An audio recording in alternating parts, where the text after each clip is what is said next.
ನಮಸ್ತೆ, ನಾನು ಅಪರ್ಣಾ ಭಟ್. ನನ್ನ ಯೂಟ್ಯೂಬ್ ಚಾನೆಲ್ ಅಭಿಜ್ಞಾ ಲಾ ಸೀರೀಸ್ಗೆ ನಿಮಗೆಲ್ಲರೂ ಸ್ವಾಗತ. ಇವತ್ತು ನಾವು ಟ್ರಾನ್ಸ್ಫರ್ ಆಫ್ ಪ್ರಾಪರ್ಟಿ ಆ್ಯಕ್ಟ್ನ ಬಹಳ ಮುಖ್ಯವಾದಂಥ ಒಂದು ಕಾನ್ಸೆಪ್ಟ್ ಅಥವಾ ಡಾಕ್ಟ್ರಿನ್ ಬಗ್ಗೆ ನಾವು ಡಿಸ್ಕಷನ್ ಮಾಡ್ತಾ ಇದ್ದೇವೆ. ಸೊ ಇವತ್ತಿನ ಈ ಒಂದು ಕಾನ್ಸೆಪ್ಟ್ ಏನಿದೆ ಅದು ನಮ್ಮ 48 ಡೇಸ್ ಚಾಲೆಂಜ್ನ 5ನೇ ಡೇ ಚಾಲೆಂಜ್ಗೆ ಸಂಬಂಧಪಟ್ಟ ಹಾಗೆ ಮಾಡ್ತಾ ಇರುವಂಥ ಒಂದು ಲೆಕ್ಚರ್. ಸೊ ಆಲ್ರೆಡಿ ನಾವು 25 ಡೇಸ್ ಈ ಒಂದು ಚಾಲೆಂಜನ್ನು ಕವರ್ ಮಾಡಿದ್ದೇವೆ, ಪ್ರಾವಿಷನ್ಸ್ ನೀಡ್ತಾ. ಸೊ ಯಾರಾದರೂ ಇಂಟ್ರೆಸ್ಟೆಡ್ ಇದ್ದರೆ ಈಗಲೂ ಕೂಡ ನೀವು ಟಾರ್ಗೆಟ್ ಜುಡಿಷರಿ ವಾಟ್ಸಪ್ ಗ್ರೂಪನ್ನು ಜಾಯ್ನ್ ಆಗ್ಬೋದು. ಅದರಲ್ಲಿ ಬರುವಂಥ ಪ್ರತಿನಿತ್ಯದ ಡೇ ಟು ಡೇ ಚಾಲೆಂಜಸ್ಗಳನ್ನು ನೀವು ಕೂಡ ಸಾಲ್ವ್ ಮಾಡ್ತಾ ಇದ್ದರೆ ಆಗ ಪ್ರತಿದಿನ ನಾವು ಜುಡಿಷರಿ ಎಕ್ಸಾಮ್ಗೆ ಅಥವಾ ಆ ಲಾಗೆ ಸಂಬಂಧಪಟ್ಟ ಹಾಗೆ ಕನೆಕ್ಷನ್ ಇಟ್ಕೊಂಡಾಗತ್ತೆ. ಸೊ ಎಲ್ಲೋ ನಾವು ಬಿಟ್ಟು ಹೋದ್ವಿ, ಆ ಪ್ರಿಪ್ರೇಷನ್ ಇಲ್ಲ ನಮಗೆ ಹೇಳುವಂಥ ಆ ಭಾವನೆಯನ್ನು ಹೋಗಲಾಡಿಸ್ಲಿಕ್ಕೆ ಈ ರೀತಿಯ ಕಮ್ಯುನಿಟಿ ಅಥವಾ ಗ್ರೂಪ್ಗಳನ್ನು ಜಾಯ್ನ್ ಆಗಿ ನೀವು ಮಾಡುವಂಥದ್ದು ನಿಮಗೆ ಅದು ಒಂದು ಸೆನ್ಸ್ ಆಫ್ ಕಾನ್ಫಿಡೆನ್ಸ್ ಬರಲಿಕ್ಕೆ ಸುಲಭ ಆಗುತ್ತೆ. ಓಕೆ, ಸೊ ಇವತ್ತಿನ ಈ ಒಂದು ವಿಡಿಯೋ ನಾನು ಆವಾಗಲೇ ಹೇಳಿದಾಗೆ ಸೆಕ್ಷನ್ 13 ಮತ್ತು section 14 of transfer of property ಆ್ಯಕ್ಟ್ಗೆ ಸಂಬಂಧಪಟ್ಟದ್ದು. ಸೊ ಏನು ಇದು ಆ್ಯಕ್ಚುಲಿ ಯಾವುದ್ರ ಬಗ್ಗೆ ಹೇಳುತ್ತೆ ಅಂತ ಅಂದರೆ, ಉದಾಹರಣೆಗೆ ಒಬ್ಬ ಅನ್ಬಾರ್ನ್ ಪರ್ಸನ್, ಒಬ್ಬ ವ್ಯಕ್ತಿಗೆ ಮಿಸ್ಟರ್ ಎ ಹೇಳುವಂಥ ವ್ಯಕ್ತಿಗೆ ಅವನು ತನ್ನ ಹುಟ್ಟದೇ ಇರುವಂತಹ ಜನ್ರೇಷನ್ ಏನಿದೆ, ತನ್ನ ಮಕ್ಕಳ ಮೊಮ್ಮಕ್ಕಳು ಅಥವಾ ತನ್ನ ಮಗನ ಮಕ್ಕಳು ಮಗಳ ಮಕ್ಕಳಿಗೆ ಹೋಗಬೇಕು, ಅವರನ್ನು ಹುಟ್ಟಿರೋದಿಲ್ಲ, ಆದರೆ ಪ್ರಾಪರ್ಟಿ ಅವರಿಗೆ ಹೋಗಿ ಸೇರಬೇಕು ಹೇಳುವಂಥ ಆ ಉದ್ದೇಶ ಇಟ್ಕೊಂಡು ಏನಾದರೂ ಟ್ರಾನ್ಸ್ಫರ್ ಮಾಡುವಂಥ ಒಂದು ಆಲೋಚನೆ ಇದ್ದರೆ ಆಗ ಟ್ರಾನ್ಸ್ಫರ್ ಆಫ್ ಪ್ರಾಪರ್ಟಿ ಆ್ಯಕ್ಟ್ ಹೇಗೆ ಯಾವ ರೀತಿ ಹೇಳುತ್ತೆ, ಏನು ಕಾನೂನು ಹೇಳುತ್ತೆ ಹೇಳುವಂಥದ್ದನ್ನು ನಾವು ಸೆಕ್ಷನ್ 13 ಮತ್ತು 14 ನೋಡ್ತೇವೆ. ಹಾಗೆ ಇದಕ್ಕೆ ಸಂಬಂಧಪಟ್ಟ ಹಾಗೆ transfer for the benefit of unborn persons ಅಂತ ಏನಿದೆ ಅದು ಸೆಕ್ಷನ್ 13, 14, 15, 16 ಹಾಗೆ ಸೆಕ್ಷನ್ 20 ಇದೆಲ್ಲವೂ ಕೂಡ ಅಪ್ಲಿಕೇಬಲ್ ಆಗುತ್ತೆ. ಸೊ ಇವತ್ತು ನಾವು ಅದರದ್ದು ಮುಖ್ಯವಾದ ಪ್ರಿನ್ಸಿಪಲ್ಸ್ ಸೆಕ್ಷನ್ 13 ಮತ್ತು ಸೆಕ್ಷನ್ 14 ಈ ಎರಡು ಪ್ರಾವಿಷನ್ಸ್ಗಳ ಬಗ್ಗೆ ನೋಡ್ತಾ ಇದ್ದಾವೆ. ಸೊ ಮೊದಲದಾಗಿ ಒಬ್ಬ ಎ ಹೇಳುವಂಥ ವ್ಯಕ್ತಿ ತನ್ನ ಹುಟ್ಟದೇ ಇರುವಂಥ ತನ್ನ ಮಗನ ಮಕ್ಕಳು ಅಥವಾ ಯಾರೇ ಇರಲಿ, ಅನ್ಬಾರ್ನ್ ಪರ್ಸನ್ ಅಂದರೆ ತಮ್ಮ ಜನ್ರೇಷನ್ ಅಂತ ಅಷ್ಟೇ ಅಲ್ಲ, ಯಾವುದೇ ಒಂದು ಅನ್ಬಾರ್ನ್ ಪರ್ಸನ್, ಇಲ್ಲಿ ನಾನೊಂದು ಸಾಂಕೇತಿಕವಾಗಿ ಒಂದು ಮಗು ಚಿತ್ರ ನೀಡಿದ್ದೇನೆ, ಆದರೆ ಈ ಮಗು ಇನ್ನೂ ಹುಟ್ಟದೇ ಇರುವಂಥ ಒಂದು ಯಾವುದೋ ಒಂದು ವ್ಯಕ್ತಿಗೆ, ಅಂದರೆ ಈಗ ಏನಾಗ್ತಾರೆ, ಕೆಲವರು ತಮ್ಮ ಜನ್ರೇಷನಲ್ಲೇ ಈ ಒಂದು ಪ್ರಾಪರ್ಟಿ ಹೋಗಬೇಕು ಅಂತ ಹೇಳುವಂಥ ಕಾರಣಕ್ಕೆ ಇದೇ ಜನ್ರೇಷನ್ಗೆ ಹೋಗಬೇಕು ಅಂತ ಹೇಳಿ ಒಂದು ಟ್ರಾನ್ಸ್ಫರ್ ಏನಾದರೂ ಮಾಡಿರ್ತಾರೆ. ಸೊ ಹಾಗೆ ಡೈರೆಕ್ಟಾಗಿ ಅನ್ಬಾರ್ನ್ ಪರ್ಸನ್ಗೆ ಟ್ರಾನ್ಸ್ಫರ್ ಮಾಡಲಿಕ್ಕೆ ಇಲ್ಲ.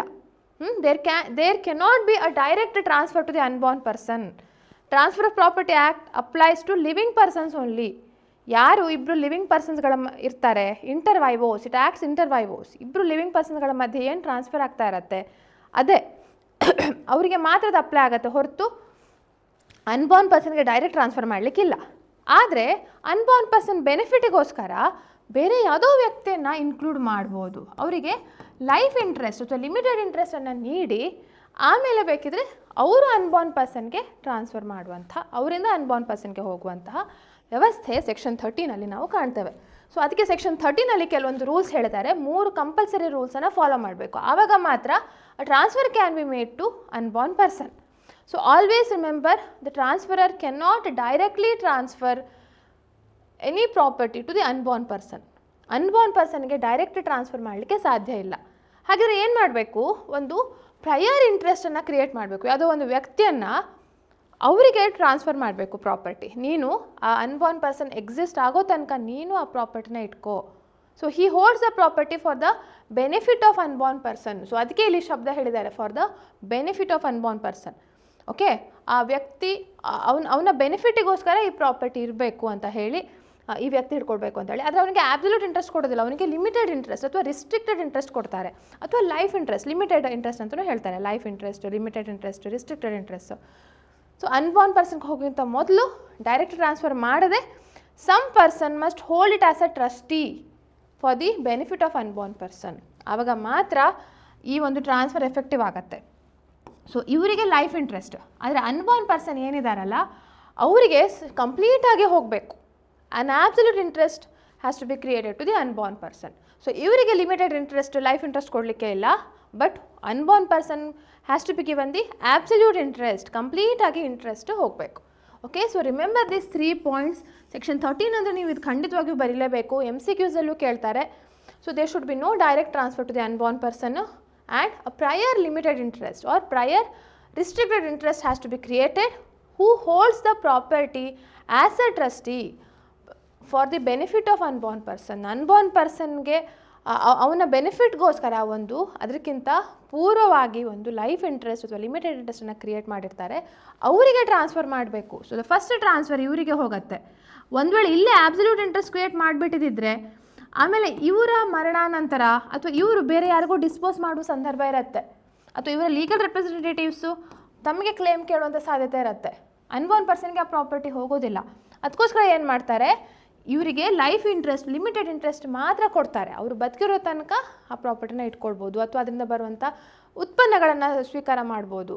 ಬಟ್ ಆಬ್ಸಲ್ಯೂಟ್ಲಿ ಕಂಪ್ಲೀಟ್ಲಿ ಆ ಪ್ರಾಪರ್ಟಿ ಯಾರಿಗೆ ಹೋಗುತ್ತೆ, ಮುಂದೆ ಎಕ್ಸಿಸ್ಟೆನ್ಸಲ್ಲಿ ಬರುವಂತಹ, ಮುಂದೆ ಹುಟ್ಟುವಂತಹ ಯಾರು ಅನ್ಬೋರ್ನ್ ಪರ್ಸನ್ ಇರ್ತಾರೆ ಅವರಿಗೆ ಅದು ಹೋಗುತ್ತೆ ಅಂತ. ಈ ಪ್ರಿನ್ಸಿಪಲ್ ಯಾಕೆ ಮಾಡಿದ್ದಂತ ಅಂದರೆ, ಒಂದು ವೇಳೆ ಟ್ರಾನ್ಸ್ಫರ್ ಮಾಡಿಬಿಡ್ತಾರೆ ಅನ್ಬೋರ್ನ್ ಪರ್ಸನ್ಗೆ ಅಂತ, ಆದರೆ ಟ್ರಾನ್ಸ್ಫರರ್ ತೀರ್ಕೊಂಡ್ರು ಅಂತ ತಿಳ್ಕೊಳ್ಳಿ, ಅನ್ಬೋರ್ನ್ ಪರ್ಸನ್ ಇನ್ನೂ ಹುಟ್ಟಲಿಲ್ಲ, ಆವಾಗ ಏನಾಗುತ್ತೆ, the property will remain in ಅಬೇಯನ್ಸ್.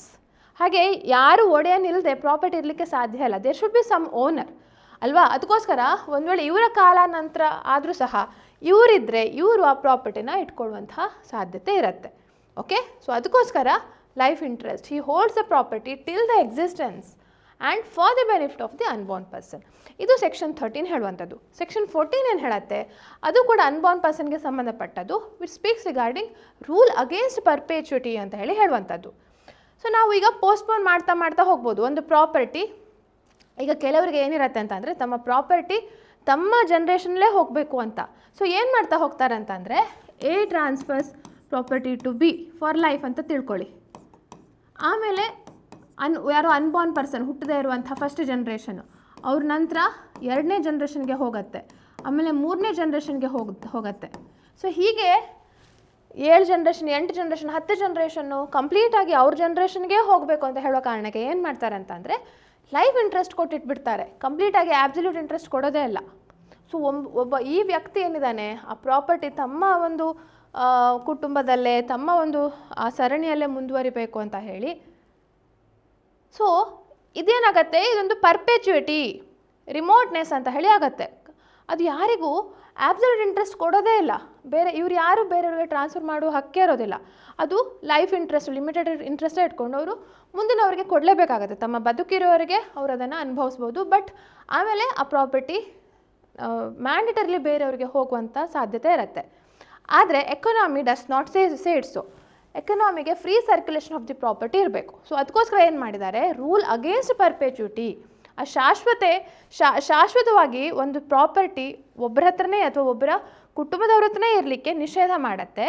ಏನು ಹೇಳುತ್ತೆ ಅಂದರೆ, ನೀವು ಅನ್ಬೋರ್ನ್ ಪರ್ಸನ್ಗೆ ಟ್ರಾನ್ಸ್ಫರ್ ಮಾಡಿ, ಆದರೆ ಮ್ಯಾಕ್ಸಿಮಮ್ ಅವರಲ್ಲಿ ಆ ಪ್ರಾಪರ್ಟಿ ಬಂದು ವೆಸ್ಟ್ ಆಗಲೇಬೇಕು, ಅದು ನಿಹಿತ ಆಗಲೇಬೇಕು. ಅದನ್ನು ನಿಹಿತ ಆಗುವಂಥದ್ದನ್ನು ನೀವು ಮುಂದೂಡಲಿಕ್ಕೆ ಸಾಧ್ಯ ಇಲ್ಲ. ಸೊ ಮುಂದೂಡಿದ್ರು ಒಂದು ಲಿಮಿಟೆಡ್ ಟೈಮ್ ಅಂತ ಕೊಟ್ಟಿದ್ದಾರೆ, ಮ್ಯಾಕ್ಸಿಮಮ್ ಇಷ್ಟು ಟೈಮ್ ಅಂತ, ಅದಕ್ಕಿಂತ ಜಾಸ್ತಿ ನೀವು ಮುಂದೂಡಲಿಕ್ಕೆ ಸಾಧ್ಯ ಇಲ್ಲ ಅಂತ ಹೇಳ್ತಾರೆ.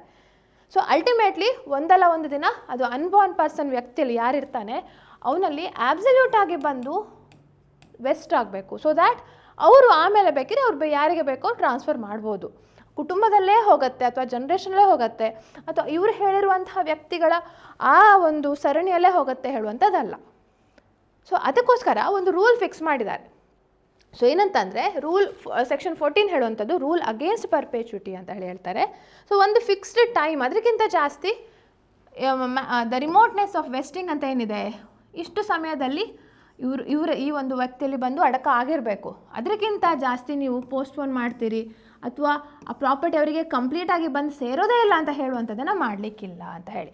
ಸೊ ಈ ಟೈಮ್ ಎಷ್ಟು ಅಂತ ಹೇಳಿ ನಮ್ಮ ಕ್ವಶನ್ ಈಗ. ಸೊ ನೋಡಿ, ಫಸ್ಟ್ ಆಫ್ ಆಲ್ ನೋಡಿ ಏನಾಗುತ್ತೆ ಅಂದರೆ, life of the preceding interest. ಈಗ ಟ್ರಾನ್ಸ್ಫರರ್ ಯಾರು ಇರ್ತಾರಲ್ಲ ಅವರು ಎಷ್ಟು ಜನರಿಗೆ ಬೇಕಾದರೂ ಲೈಫ್ ಇಂಟ್ರೆಸ್ಟ್ ಕೊಡ್ಬೋದು. ಬಟ್ ದೇ ಶುಡ್ ಬಿ ಲಿವಿಂಗ್ ಪರ್ಸನ್ಸ್. ಇವನು ಟ್ರಾನ್ಸ್ಫರ್ ಮಾಡುವಾಗ at the date of the transfer ಇವರೆಲ್ಲರೂ ಕೂಡ ಲಿವಿಂಗ್ ಪರ್ಸನ್ಸೇ ಆಗಿರಬೇಕು. ಓಕೆ, ಅದ್ರ ಜೊತೆಗೆ ಒಂದು ಅನ್ಬೋರ್ನ್ ಪರ್ಸನ್ಗೆ ಕೊಡ್ಬೋದು. ಅಂದರೆ ಹೆಚ್ಚು ಅಂದರೆ ಒಂದು ಜನ್ರೇಷನ್ ತನಕ ಪೋಸ್ಟ್ಪೋನ್ ಮಾಡೋದು ಬಿಟ್ಟರೆ ಅದಕ್ಕಿಂತ ಜಾಸ್ತಿ ಪೋಸ್ಟ್ಪೋನ್ ಮಾಡಲಿಕ್ಕೆ ಸಾಧ್ಯ ಇಲ್ಲ. ಒಂದು ಗಾದೆ ಮಾತಿದೆ, ಯಾವ ಕ್ಯಾಂಡಲ್ ಒಟ್ಟಿಗೆ ಹಚ್ತಾರೆ, ಒಟ್ಟಿಗೆ ಉರಿಯುತ್ತೆ, ಅವೆಲ್ಲವೂ ಒಂದೇ ಸಲ ಎಕ್ಸ್ಪೈರ್ ಆಗಲೇಬೇಕು. ಸೊ ಹೆಚ್ಚು ಅಂದರೆ ಒಂದು ಜನ್ರೇಷನ್ ಅವಧಿಗೆ ಈ ಒಂದು ರಿಮೋಟ್ನೆಸ್ ಆಫ್ ವೆಸ್ಟಿಂಗನ್ನು ಮಾಡ್ಬೋದು, ಬಿಟ್ಟರೆ ಅದಕ್ಕಿಂತ ಜಾಸ್ತಿ ಮಾಡಲಿಕ್ಕಿಲ್ಲ ಅಂತ.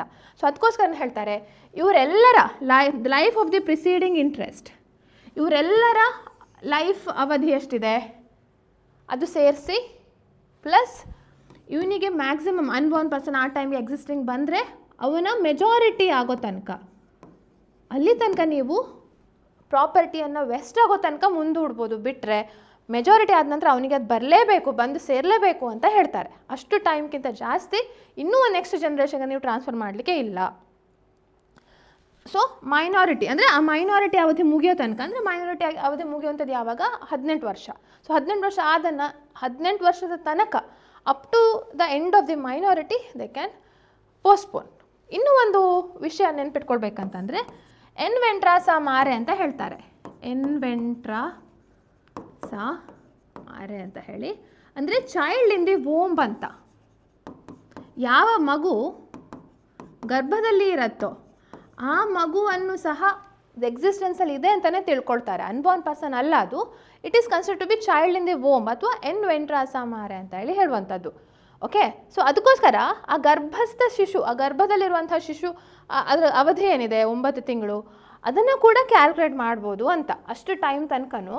ಯಾಕೆಂದರೆ ಒಂದು ವೇಳೆ ಇವರು ಲಾಸ್ಟ್ ಇವ್ರು ಯಾರಿದ್ದಾರೆ ಅವರು ತೀರು ಹೋಗುವಾಗ ಈ ಮಗು ಗರ್ಭದಲ್ಲಿದ್ದಿರ್ಬೋದು ಅಲ್ವಾ? ಸೊ ಆವಾಗ ಪ್ರಾಪರ್ಟಿನ ಅಬೇನ್ಸ್ ಅಂತ ಹೇಳಲಿಕ್ಕೆ ಸಾಧ್ಯ ಇಲ್ಲ. It is considered to be child in the womb. ಆ ಅವಧಿನೂ ಕ್ಯಾಲ್ಕುಲೇಟ್ ಮಾಡಿ ಅದಕ್ಕೆ ಮೈನಾರಿಟಿ ಮುಗಿಯೋ ತನಕನೂ ಹೆಚ್ಚು ಅಂದರೆ ಪ್ರಾಪರ್ಟಿ ಮುಂದೂಡ್ಬೋದು, ಬಿಟ್ಟರೆ not more than that. Okay, this is the rule against perpetuity. ಈ ಒಂದು ಫಾರ್ಮುಲಾ ನೆನ್ಪಿಟ್ಕೊಳ್ಳಿ. So this is also known as principle of remoteness of vesting, ಅಥವಾ ಅಪ್ ಟು ಮ್ಯಾಕ್ಸಿಮಮ್ ಎಷ್ಟು ಪೀರಿಯಡ್ ತನಕ ಒಂದು ವೆಸ್ಟಿಂಗ್ ಆಫ್ ದ ಪ್ರಾಪರ್ಟಿನ ಪೋಸ್ಟ್ಪೋನ್ ಮಾಡ್ಬೋದು ಹೇಳುವಂಥ ರೂಲ್. ಬೇರೆ ಬೇರೆ ಹೆಸರು ಹೇಳ್ತಾರೆ. Okay, so maximum permissible remoteness of vesting ಅಂತಲೂ ಕರೀತಾರೆ. ಇದಕ್ಕೆ ರೂಲ್ ಅಗೇನ್ಸ್ಟ್ ಪರ್ಪೆಚುಟಿ ಹೇಳ್ತಾರೆ, ಅಥವಾ rule against remoteness of vesting ಅಂತ ಹೇಳ್ತಾರೆ. ಅಲ್ಟಿಮೇಟ್ ಏನಂತಂದರೆ ಜಾಸ್ತಿ ಜನ್ರೇಷನ್ಗಳ ತನಕ ಒಂದೇ ಪ್ರಾಪರ್ಟಿಯನ್ನು ಟ್ರಾನ್ಸ್ಫರ್ ಮಾಡ್ತಾ ಇರಲಿಕ್ಕೆ ಸಾಧ್ಯ ಇಲ್ಲ ಅಂತ. ಎಕ್ಸೆಪ್ಷನ್ಸ್ಗಳಿವೆ ಅಫ್ಕೋರ್ಸ್. ಈ ರೂಲ್ ಸೆಕ್ಷನ್ 14ಗೆ ಎಕ್ಸೆಪ್ಷನ್ಸ್ಗಳಿವೆ. ಅದೇ ಒಂದು ಟ್ರಸ್ಟಿಗಾದರೆ, ಅಥವಾ in the advancement of public religious ಇದಕ್ಕೆಲ್ಲ, ಆವಾಗ ಅದೇ ಜನ್ರೇಷನಲ್ಲಿ ಮುಂದುವರಿಬೇಕು. ಅದೇ ನಾರ್ಮಲ್ ಸಿಚುಯೇಷನಲ್ಲಿ ಜನರಲ್ ರೂಲಲ್ಲಿ there is a maximum permissible limit of remoteness of vesting. Okay, ಈ 2 ಸೆಕ್ಷನ್ಗಳನ್ನು ನೆನ್ಪಿಟ್ಕೊಳ್ಳಿ, ಸೆಕ್ಷನ್ 13 ಮತ್ತು ಸೆಕ್ಷನ್ 14. ಮಲ್ಟಿಪಲ್ ಚಾಯ್ಸ್ ಕ್ವಶನಲ್ಲಿ ಬಹಳಷ್ಟು ಸಲ ಅದರದ್ದು ರೂಲ್ಸ್ಗಳನ್ನು ಕೇಳ್ತಾರೆ, ಅಥವಾ ಇದ್ರದ್ದು ಟೈಮು ಎಷ್ಟು ತನಕ ಅಂತ ಕೇಳ್ತಾರೆ. ಅಂದರೆ ಇದು ಈಗ ಇಂಗ್ಲೆಂಡಲ್ಲಾದರೆ 21 ಇಯರ್ಸ್ ತನಕ ಅಂತ ಹೇಳ್ತಾರೆ, ಬಟ್ ಇಲ್ಲಿ 18 ಇಯರ್ಸ್. ಯಾಕೆಂದರೆ ನಮ್ಮದು ಮೆಜಾರಿಟಿ ಮಗು ಬರುವಂಥದ್ದು ಮೆಜಾರಿಟಿ ಅಂದರೆ 18 ವರ್ಷಕ್ಕೆ. ಸೊ ಈ ಮೈನಾರಿಟಿ ಮುಗಿಯುವಂಥದ್ದು ಅದೇ 18 ವರ್ಷ ಆಗುವಾಗ. ಸೊ ಅದಕ್ಕೋಸ್ಕರ 18 years is the time, that is the maximum time of limit. ಬರೀ 18 ವರ್ಷ ಅಲ್ಲ, ಇವರ ಲೈಫನ್ನು ಸೇರಿಸಿ, ಇವರೆಲ್ಲರ ಲೈಫ್. ಸೊ ಇವತ್ತು ಇವನೊಬ್ಬ ಟ್ರಾನ್ಸ್ಫರ್ ಮಾಡ್ತಿದ್ದಾನೆ, 2024ಕ್ಕೆ ಟ್ರಾನ್ಸ್ಫರ್ ಮಾಡ್ತಾ ಇದ್ದಾನೆ ಅಂತ ಆದರೆ ಎಷ್ಟು ದಿನ ತನಕ ಅವನು ಆ ಪ್ರಾಪರ್ಟಿನ ಯಾರೋ ಒಬ್ಬರಿಗೆ ಕಂಪ್ಲೀಟಾಗಿ ಹೋಗೋ ತನಕ ವೆಸ್ಟ್ ಮಾಡ್ಬೋದು ಅಂತ. ಸೊ ಇವತ್ತೆಲ್ಲ ಯಾರ್ಯಾರು ಬದುಕಿರ್ತಾರೆ, ಒಂದು 3 ಜನರಿಗೆ ಟ್ರಾನ್ಸ್ಫರ್ ಮಾಡಿದ್ದಾನೆ ಫಾರ್ ಲೈಫ್ ಅಂತ. ಮುಂದೆ ತನ್ನ ಹುಟ್ಟುವ ತನ್ನ ಮಗನಿಗೆ ಹುಟ್ಟುವಂತಹ ಮಗುಗೆ ಅಂತ ಹೇಳಿ ಟ್ರಾನ್ಸ್ಫರ್ ಮಾಡಿದ್ದಾರೆ. ಸೊ ಇವ್ರನ್ನ ಲೈಫ್ ಮೇ ಬಿ 60 ಇಯರ್ಸ್, ಇವನು ಇನ್ನು 10 ವರ್ಷ ಬದುಕಿರ್ಬೋದು, ಇವನ ನಂತರ ಮತ್ತೆ 5 ವರ್ಷ ಬದುಕಿರ್ಬೋದು, ಇವನು ಮತ್ತೆ ಇನ್ನು 3 ವರ್ಷ ಬದುಕಿರ್ಬೋದು. So I am not telling about complete life, but 10 ವರ್ಷದ ಆದ ನಂತರ ಇವನು ಮತ್ತೆ ಇನ್ನೂ ಎಕ್ಸ್ಟ್ರಾ 5 ವರ್ಷ ಇರ್ಬೋದು. ಸೊ 15 ವರ್ಷ ಪ್ಲಸ್ ಇದಾದ ನಂತರ ಇನ್ನು 3 ವರ್ಷ ಬದುಕಿರ್ಬೋದು. 18 ವರ್ಷ ಆಯಿತು. ಸೊ 18 ವರ್ಷ ಆಲ್ರೆಡಿ ಪೋಸ್ಟ್ಪೋನ್ ಮಾಡಿದ್ದಾರೆ. ಆವಾಗ ಈ ಮಗುಗೆ ಸುಮಾರು 10 ವರ್ಷ ಆಗಿತ್ತು ಅಂತ ತಿಳ್ಕೊಳ್ಳಿ. ಮಗು ಆಲ್ರೆಡಿ ಹುಟ್ಟಿತ್ತು, 10 ವರ್ಷ ಆಗಿತ್ತು. ಹಾಗಿದ್ರೆ ಇನ್ನೂ ಎಷ್ಟು ವರ್ಷ ತನಕ ಇದು ಮಾಡ್ಬೋದು? ಅದಕ್ಕೆ ಮೆಜಾರಿಟಿಗೆ ಬರೋ ತನಕ ಅಂದರೆ ಏನು, 18 ವರ್ಷ ತನಕ ಅಂದರೆ ಸುಮಾರು ಎಷ್ಟು ವರ್ಷ ಬಾಕಿ ಇರುತ್ತೆ? ಇನ್ನು 8 ವರ್ಷ ತನಕ ಪೋಸ್ಟ್ಪೋನ್ ಮಾಡ್ಬೋದು. ಸೊ ಈ ಕೇಸಲ್ಲಿ 26 ವರ್ಷ ಪೋಸ್ಟ್ಪೋನ್ ಆಗುತ್ತೆ. ಸೊ ಪ್ರತಿಯೊಂದಿದಲ್ಲೂ ಆ ವಿಷಯಗಳು ಬೇರೆ ಬೇರೆ ಆಗುತ್ತೆ, ಆ ಏಜು ಇದೆಲ್ಲ. ನೆನ್ಪಿಟ್ಕೊಳ್ಬೇಕಾಗಿದೆ ಏನಂದರೆ ಇದು life of the preceding interest. Unborn ಪರ್ಸನ್ಗಿಂತ ಮೊದಲು ಎಷ್ಟು ಪ್ರಿಸೀಡಿಂಗ್ಸ್ ಇಂಟ್ರೆಸ್ಟ್ ಇರುತ್ತೆ ಅವರ ಲೈಫ್ ಟೈಮನ್ನು ಕ್ಯಾಲ್ಕುಲೇಟ್ ಮಾಡಿ, ಆಮೇಲೆ ಗರ್ಭದಲ್ಲಿರುವ ಮಗು ಒಂದು ವೇಳೆ ಆ ಗ್ಯಾಪ್ ಇದ್ದರೆ ಆ ಗರ್ಭದಲ್ಲಿರುವ ಟೈಮನ್ನು ಸೇರಿಸಿ, ಪ್ಲಸ್ ಆ ಮೈನಾರಿಟಿ ಕಂಪ್ಲೀಟ್ ಆಗಲಿಕ್ಕೆ ಎಷ್ಟು ವರ್ಷ ಬಾಕಿ ಇರುತ್ತೆ ಅದನ್ನು ಕ್ಯಾಲ್ಕುಲೇಟ್ ಮಾಡಬೇಕು. Okay, so this is all about our rule against perpetuity. So ಇವತ್ತಿನ ಈ ಒಂದು ವಿಡಿಯೋನ ಇಲ್ಲಿಗೆ ನಾನು ಮುಗಿಸ್ತಾ ಇದ್ದೇನೆ. ಯಾಕೆಂದರೆ ಸೆಕ್ಷನ್ 13 ಮತ್ತು ಸೆಕ್ಷನ್ 14 ಹೇಳುವಂಥದ್ದು TPA ಆ್ಯಕ್ಟಲ್ಲಿ ಪ್ರಪ್ರಥಮವಾಗಿ ನಾವು ಆದ್ಯತೆಯನ್ನು ನೀಡಬೇಕಾಗಿರುವಂಥ ಒಂದು ವಿಷಯ ಅಂತ. ಹೇಳ್ಬೋದು. Okay, S. ಸೊ ಹಾಗೆ ನಾಳೆ ಮತ್ತೊಂದು ವಿಡಿಯೋದಲ್ಲಿ ಹೊಸದಾದ ಒಂದು ಕಾನ್ಸೆಪ್ಟನ್ನು ಡಿಸ್ಕಷನ್ ಮಾಡ್ತಾ ಇದ್ದೇನೆ.